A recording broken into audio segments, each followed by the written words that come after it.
സംസ്ഥാനത്ത് ഷിഗല്ല രോഗബാധ പടരുന്ന പശ്ചാത്തലത്തിൽ പരിശോധന കർശനമാക്കിയിരിക്കുകയാണ് ആരോഗ്യവകുപ്പ്. എന്താണ് ഷിഗല്ല, എങ്ങനെയാണ് ഇത് പകരുന്നത്? ഇന്നത്തെ ഇൻഫോ ടോക്കിലൂടെ കാണാം.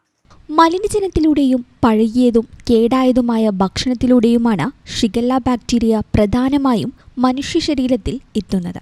കുടലിനെ ബാധിക്കുന്ന ഈ രോഗം ആഹാരം പാകം ചെയ്യുന്നവരിൽ നിന്നും കൈകാര്യം ചെയ്യുന്നവരിൽ നിന്നും മറ്റുള്ളവരിലേക്ക് പകരാൻ വളരെ വലിയ സാധ്യതയുണ്ട്. ഈ ഒരു സാഹചര്യം മുൻനിർത്തിയാണ് തട്ടുകടകളിലും ഹോട്ടലുകളിലും പരിശോധന ശക്തമാക്കാൻ ആരോഗ്യവകുപ്പ് തീരുമാനിച്ചത്. വൃത്തിഹീനമായ സാഹചര്യത്തിൽ പ്രവർത്തിക്കുന്ന സ്ഥാപനങ്ങൾ ഉടനടി പൂട്ടിക്കാനാണ് സ്ക്വാഡുകൾക്ക് നൽകിയിരിക്കുന്ന നിർദ്ദേശം. കടകളിൽ സാധാരണ വെള്ളം യാതൊരു കാരണവശാലും വിതരണം ചെയ്യാൻ പാടില്ല. പൂർണ്ണമായും ക്ലോറിനേഷൻ നടത്തി ശുദ്ധീകരിച്ച വെള്ളം മാത്രമേ പൊതുജനങ്ങൾക്ക് നൽകാവൂ എന്ന് ആരോഗ്യ വിഭാഗം കർശനമായി ആവശ്യപ്പെട്ടിട്ടുണ്ട്.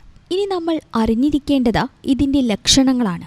ശക്തമായ വയറിളക്കം, പനി, കഠിനമായ വയറുവേദന, അമിത ക്ഷീണം, രക്തം കലർന്ന മലം എന്നിവയാണ് ഷിഗല്ലയുടെ പ്രധാന ലക്ഷണങ്ങൾ.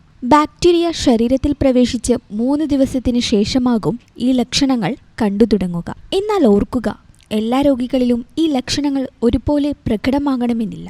അതുകൊണ്ട് തന്നെ പുറത്തുനിന്ന് ഭക്ഷണം കഴിക്കുമ്പോഴും വെള്ളം കുടിക്കുമ്പോഴും നമ്മൾ അതീവ ജാഗ്രത പാലിച്ചേ മതിയാകൂ. സുരക്ഷിതരായിരിക്കുക. ആരോഗ്യവകുപ്പിന്റെ നിർദ്ദേശങ്ങൾ കർശനമായി പാലിക്കുക.